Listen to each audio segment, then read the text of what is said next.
There's a couple of young men that are passing out a handout for you. Just trying to do a quick count here. Guys, if there are not enough, if you go up the stairs here towards the downtown Bible, beside Eli's office, there's a copy machine there. And there were a few more that were being copied when I came down. It wasn't quite finished, so there should be a few more in that copy machine, and just in case you run out. This morning I mentioned a couple of girls that I asked you to be praying about over in London. Last Sunday evening, Stephen Ussell did a radio program there. And he asked me, he said, would you like to do the radio program tonight? He said, it's an hour-long program. Speak for about 45 minutes, and then we have people that call in with questions, possibly. And I was thinking, I don't think anybody's really going to call in with any questions. I didn't expect that. So I did the radio program, and somebody called in. They wanted to know how to change, how to convert, how to become a Christian. So I had an answer for that. That was an easy one. I like that. Somebody else called in, wanted to ask a question: how do you stay faithful? That was kind of easy. We're getting close to the end of the time now, and then a third question came in. My topic for that night, I was dealing with eschatology, the study of the last things, the second coming of Christ. And this person called in, and their question was, I'd always understood there was going to be a third coming of Christ after the tribulation. And want me to talk about that in 3 minutes that were left in the program. And I elected not to answer the question right then. There just wasn't enough time to do it. And if I had tried to answer it very quickly, I was concerned that I might sound flippant, and I didn't want to do that, especially when you consider the fact that the person that had called and asked the question was a 14-year-old. And this falls under a larger umbrella of a topic known as premillennialism. And that's kind of a big word, and it's not a word that we talk about a lot. And I remember when I was a teenager, we went to a class and spent 12 weeks talking about premillennialism. And honestly, I was pretty bored as a teenager in class and spending all this time on that. It didn't register with me. Yet here's a teenager over in London that's got the question, that's wanting to know about it. And probably as far as the facts are concerned, she probably knows more and might even be able to defend the position of premillennialism better than we could refute it. Just because they know the verses, they've learned the verses, they know how to explain them, understanding that they probably take a lot of it out of context. So tonight, for a few minutes, I thought, if it's important enough for a 14-year-old to want to know about, maybe it's something that we could all learn from. So if you would, just indulge me for a few minutes, and let me just give you some notes that I have on premillennialism. At the top of your page there, the question, what is premillennialism?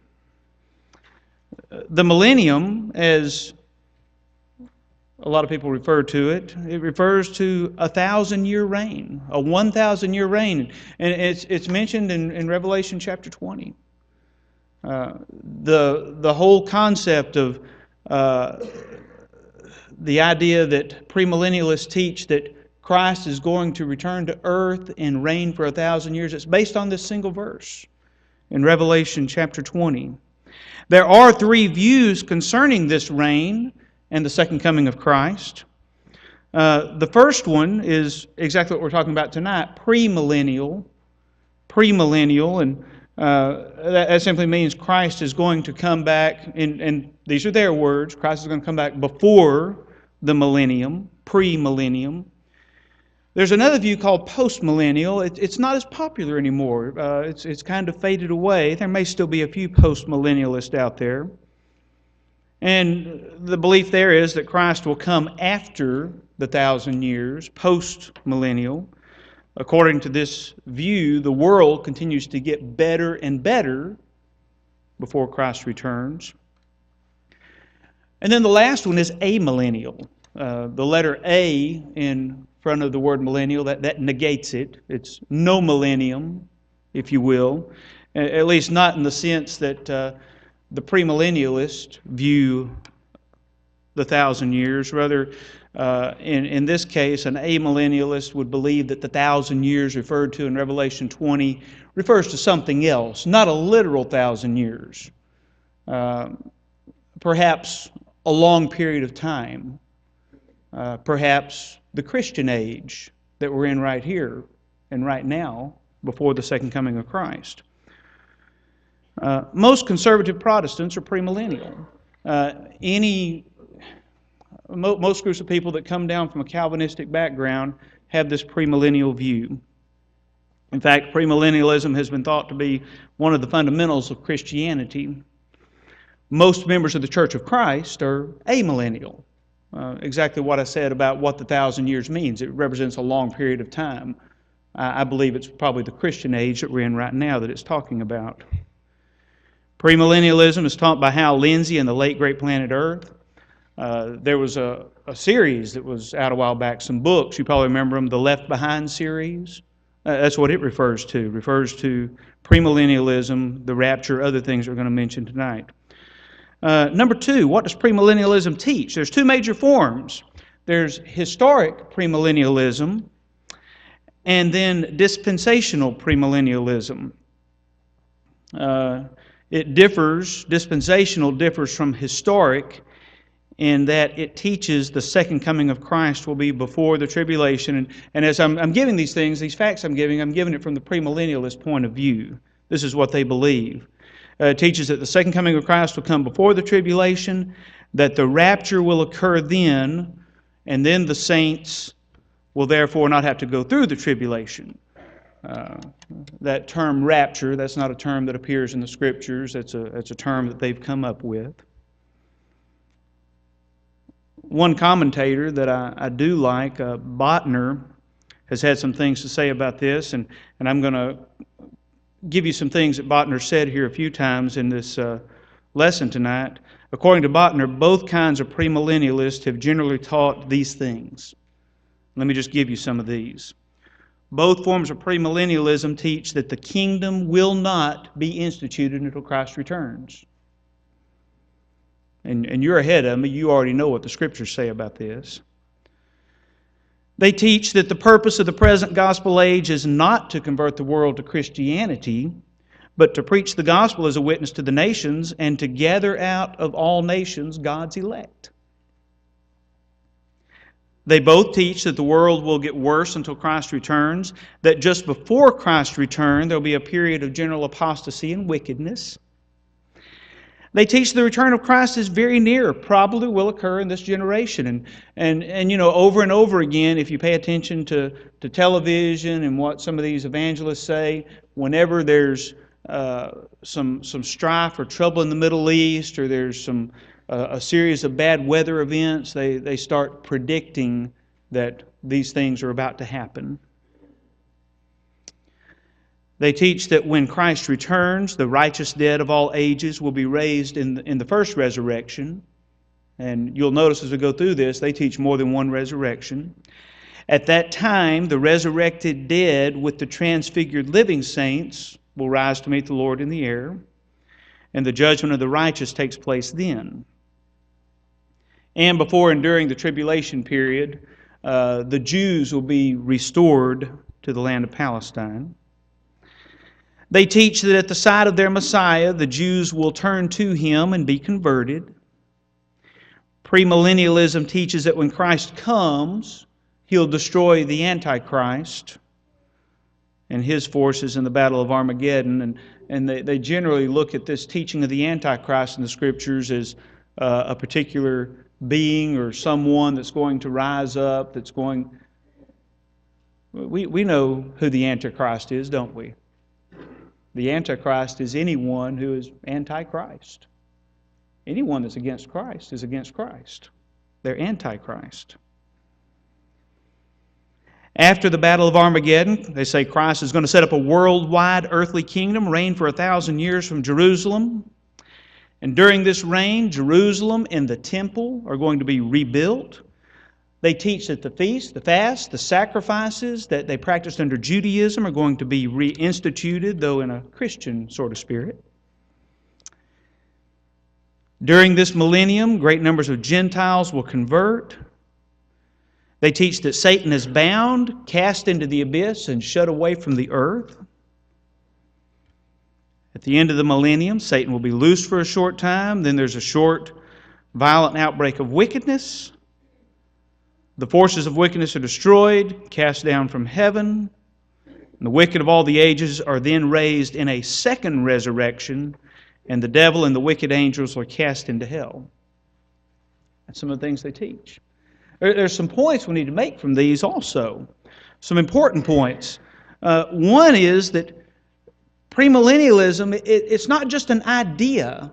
It's not just a concept that they have about what's going to happen sometime in the future. This is a doctrine that's taught. It's a doctrine that affects almost anything and everything else that is taught in the Bible. Those that follow premillennialism, they've got their own systematic theology. It's a doctrine that often lends itself to sensationalism, and one that causes its believers to really focus on nothing else except for that. Some or most premillennialists believe that the church was not in God's plan at the beginning. They teach that Jesus came here to establish a kingdom. And then when His time on earth ended and He was crucified on the cross, and when He ascended back into heaven, basically, they went and say, Jesus, why didn't you set up the kingdom? He said, couldn't do it. Well, what'd you do? Well, I as an afterthought, I decided to make a church, and we'll go back later and do the kingdom when they're ready.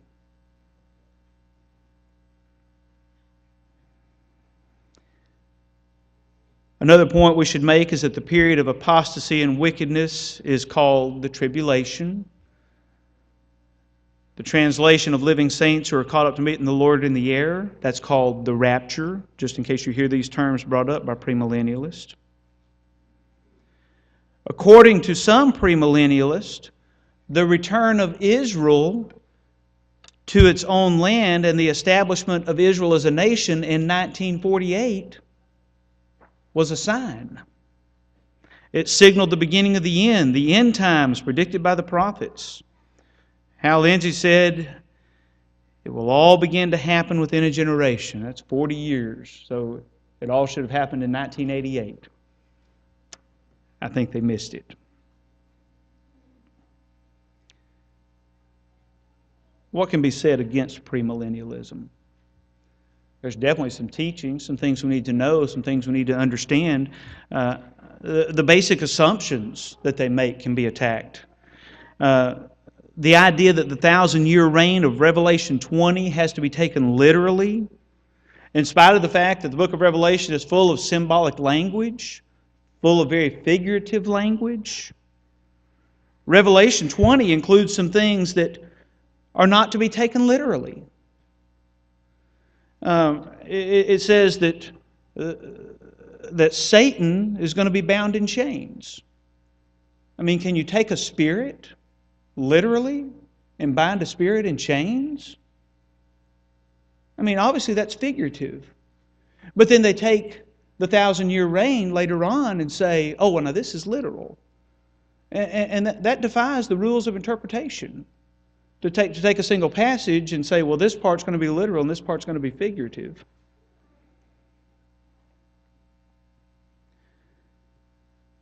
They say that Old Testament prophecy yet remains to be fulfilled. They reason, and if you see on your page there, OT and NT, I've just got Old Testament and New Testament abbreviated. They reason the Old Testament prophecies that a certain thing will happen. They say we've never seen it happen literally, and if it didn't happen literally, then it still remains to be fulfilled. Sometimes they'll say that in spite of the fact that a New Testament writer said, and this fulfills that prophecy. The New Testament suggests that all Old Testament prophecy was fulfilled in connection with the first coming of Christ and the establishment of the church. Look at Hebrews chapter 1, verses 1 and 2. Here the writer says, long ago, at many times and in many ways, God spoke to our fathers by the prophets, but in these last days He's spoken to us by His Son, whom He appointed the heir of all things, through whom also He created the world. The last days He's spoken. In Matthew 5, 17 and 18, He says, do not think I've come to abolish the law of the prophets, Jesus speaking here. I haven't come to abolish them, but to fulfill them. For truly I say unto you, until heaven and earth shall pass away, not an iota, not a dot will pass from the law until all is accomplished. Jesus came to fulfill what was prophesied. Luke 16, 16. The law and the prophets were until John. Since then, the good news of the kingdom of God is preached, and everyone forces his way into it. Luke 24, verse 44, then He said to them, these are my words that I spoke to you while I was still with you, that everything written about me in the law of Moses and the prophets and the Psalms must be fulfilled. I think they missed that one too.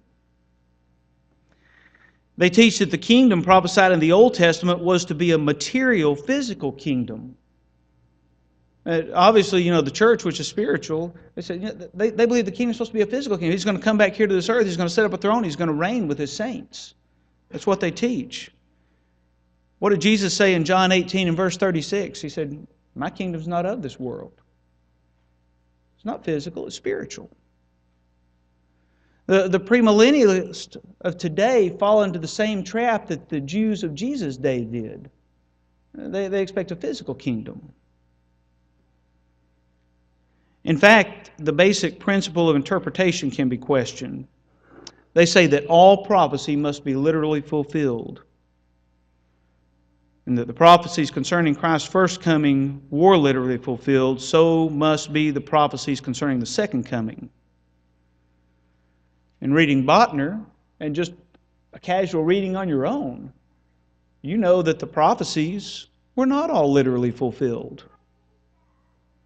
Take the Abraham. Remember what Abraham was promised? His seed, his descendants, were going to be innumerable. Now, we understand that that's not talking about just the children that he had, and then later the children that Jacob had, and so on and so forth. The fulfillment was not in the physical descendants, it was in the spiritual fulfillment. You can look at Galatians chapter 3, verses 7 and 29. As a matter of fact, no premillennialist can carry out the principle of literal interpretation consistently. Abraham's descendants, we're Abraham's descendants, aren't we? Physically? No, spiritually. And that's the meaning of the verse. It's not a literal fulfillment.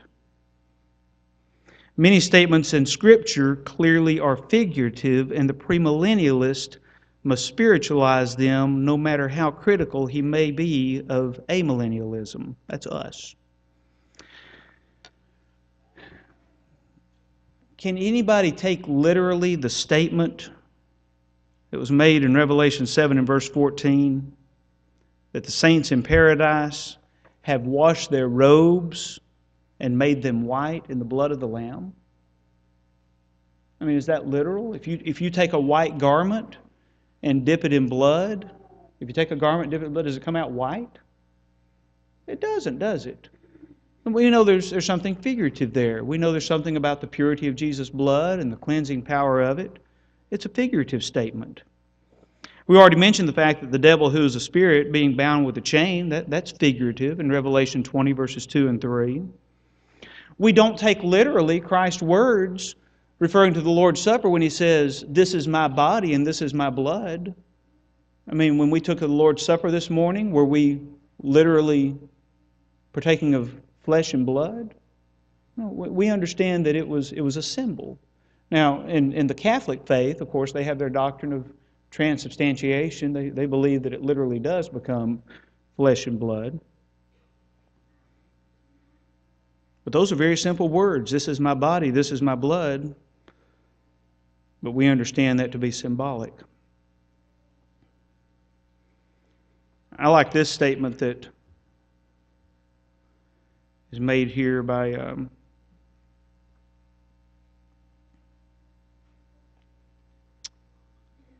says it's inconsistent for premillennialists to pick and choose in deciding what statements they will take literally and what ones they will take figuratively, while at the same time criticizing amillennialists for accepting figurative or symbolic interpretations when those seem preferable. In other words, you don't just pick and choose which ones are going to agree with your doctrine and say, well, I'm going to accept these and I'm going to refuse the rest. We call that proof texting. I've got a belief that I already have, so I'm going to search for verses that will buttress what I believe. That's called eisegesis, trying to read into the Scriptures what you want for it to say, instead of exegesis, drawing out of the Scriptures what they're trying to tell you.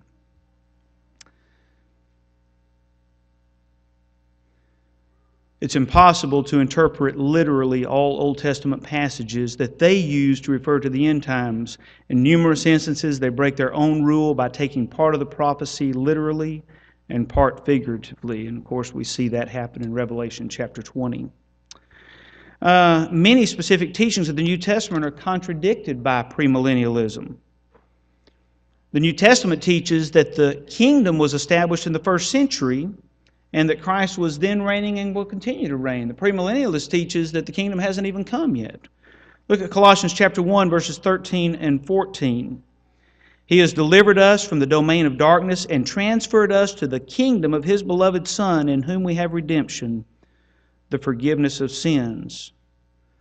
The premillennialist teaches that the church was an afterthought, wasn't in God's plan. That goes directly against Ephesians chapter 3, verses 10 and 11. So that the church, through the church, the manifold wisdom of God might now be made known to the rulers and authorities in the heavenly places.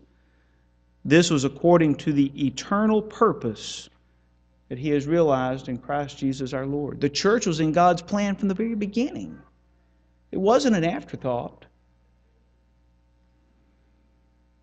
The New Testament teaches the Jews as a physical people play no more part in the plan of God. The New Testament teaches that animal sacrifices were done away, replaced by Christ's once for all sacrifice. These folks that believe in premillennialism believe that sacrifices are going to be reinstituted again. Hebrews chapter 10, verse 4 and verse 10. Actually, you can read all 1 through 10. It all talks about it, but specifically I'm going to pull out 4 and 10. In verse 4 it says, "It is impossible for the blood of bulls and goats to take away sins." In verse 10 he says, "And by that will we have been sanctified through the offering of the body of Jesus Christ once and for all." No additional sacrifices. The New Testament teaches that when Christ comes again, the earth will be destroyed. 2 Peter chapter 3 and verse 10, "But the day of the Lord will come like a thief. The heavens will pass away with a roar. The heavenly bodies will be burned up and dissolved. The earth and the works that are done on it will be exposed." You know, if Christ is going to come back and reign for 1,000 years in Jerusalem, there's not going to be a Jerusalem. There's not going to be anything here. The earth is going to be destroyed. And the New Testament teaches there will be but one second coming, one general resurrection of all, and that at the same time the living will be changed and one judgment will ensue. John 5, verse 28 and 29. "Do not marvel at this. The hour is coming when all who are in the tombs will hear His voice and come forth. Those who have done good to the resurrection of life, and those who have done evil to the resurrection of judgment." And also the New Testament teaches there are no signs of the second coming, but that Christ could come at any time. Matthew 24:36, "But of that day and hour no one knows, not even the angels of heaven, but my Father only. Those are some facts about premillennialism. Now, I would like to say this. There's a lot of groups of people, a lot of religious people, that accept this form of doctrine. And I would say that these people probably love Jesus just as much as you and I do. I'm sure they're very sincere about what they believe, and I wouldn't doubt or question their sincerity. And I believe they're probably very good people too. But just being sincere about something isn't enough. You can be sincerely wrong. And we need to understand this, and we need to know that the teaching is there. We need to help people deal with these things. Sometimes somebody might come into the church. Somebody might be a person that you're studying with, and these things might cause some problems for them, especially if they had family members that had been in this situation before, parents, grandparents, maybe they passed on. How do you talk to them? How do you help them? Several years ago, a preacher, many of you probably know him, W.T. Allison, good man. He was preaching at a meeting, and he said, I want to tell you how to help someone through that. And he told a story. And this is the way the story went, and I hope you can recall this and remember it, and I hope that perhaps you might have an opportunity one time to be able to use it. He said that there was a man, he lived in a town, and he had a good reputation. This man was known to be the most honest man in the town. He owned a store. It was said about this man that if he was going through his books and realized that he had shortchanged someone, he would travel to their home, no matter what the small amount of money was, to be sure he treated them right. He sold dry goods in the store, and when you came in and bought dry goods from him, he would measure out your material, and man, you knew that you were getting a good deal from this man. The scales, things that were weighed out, if you bought a pound of something, you could be sure you were getting a pound. Well, the man passed away, and he passed on the business to his grandson. And the grandson came in and moved into the town and decided to keep working there where his grandfather had worked. He continued to do the same practice. He wanted to deal with people honestly and fairly. Didn't want to change anything. And the story goes that one day an inspector came in, wanted to check out the premises, be sure that everything was good. And he came in and he had his calibrated weights and set those on the scale and had his 1 pound weight. And sure enough, that measured out a pound. Nobody was surprised. Of course it measured a pound. This grandfather, he was the most honest man in town. He would never do anything dishonest. Then they came over to the place where they measured out the material. He pulled out his calibrated yardstick based on a wavelength up at Oak Ridge, laid it down there, and the measurement that they had marked on the counter was not 36 inches. It was 35 inches.